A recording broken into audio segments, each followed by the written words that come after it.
Hey guys, thanks for joining me. Today we are going to tie my version of a San Juan Worm fly. So we're in the shop. Let's get it set up.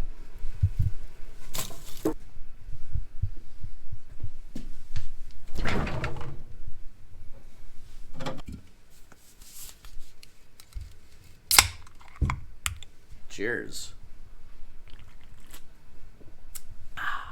Okay, let me show you what we're working with today. We're going to be tying up some wire-ribbed San Juan worms with a little bead in there. Try to get you to focus in on this. Here's the materials you're going to need today. You're going to need a little bit of this velvet chenille for the small San Juan worm. They even say it right there on the package. You're also going to need, well, you don't need, but these are all nice to have things. This little crystal bead, large size, ruby with silver lining. And for the hook, I'm actually going to be using these Mustad Reef size 10. And you can see they've got this real extreme curve on them. And that's going to kind of give it some lifelike action. Going to use some of this thin red wire and thin waxed UV70 thread. All right, let's get tying. There we go. And we got our thread. Bead's already there on the hook. So we're going to start our thread, pinch a little bit of thread, and make your wraps going up. Going up about halfway, give it a few extra, and we'll snip that tail off, throw that away. So I always find the trickiest part here is getting the bead to stay, because it'll just slide around a whole bunch. But if I kind of hold it with my finger and then do a real soft, gentle wrap right here, it'll stay. And then I can kind of go back and forth on both sides of the bead, so the eyelet side and the hook side, and we'll do that a couple of times. So there we go. Now we're going to wrap the thread all the way down the bend of the hook, and this whole hook is bendy, but we're going to go all the way towards the bottom bend here where it starts to turn into the pointy edge of the hook. Because we don't really want a ton of the hook showing. We want as much red as possible. So it's a lot more red. Now we're going to snip off our piece of wire. We're going to start the wire here on the shaft of the hook bend. Wrap our wraps around there. Bring it all the way down. And then we're going to wrap our thread all the way back up, across the bead, all the way to the eyelet.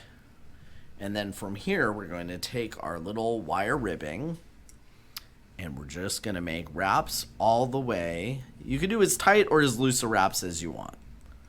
We're going to do somewhere in the middle. So not super tightly wrapped, not super loose. Get to the bead, and we're just going to go all the way around to the other side of it. Continue our wraps all the way to the eyelet. And in this case, we have some extra. This wire's a little bit on the thicker side to just easily pinch off and break, so I'm actually going to use some wire cutters here. Cut it as close as I can to it.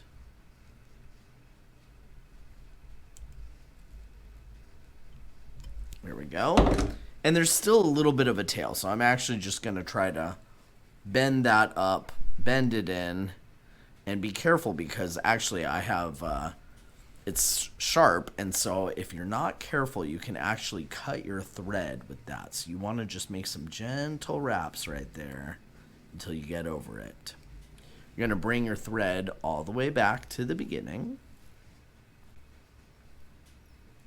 There you go. Now what we're going to do is cut our little bit of velvet chenille here. This is the small variety. And I just want it to be a little bit longer than the hook itself. So we're probably going to cut it about right there.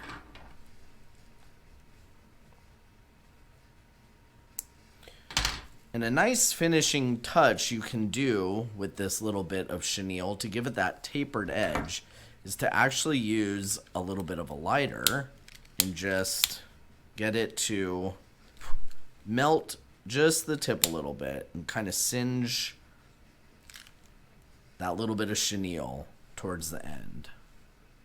So do both sides. There you go. And that just gives it that tiny bit of taper. So now we'll kind of measure it to it. That looks about good. Pinch it in place and give it a couple of wraps to get started. There we go. And I don't want to make too many wraps and really condense the chenille down, so we're going to make some loose wraps. Or they're not really loose wraps, but just fewer wraps.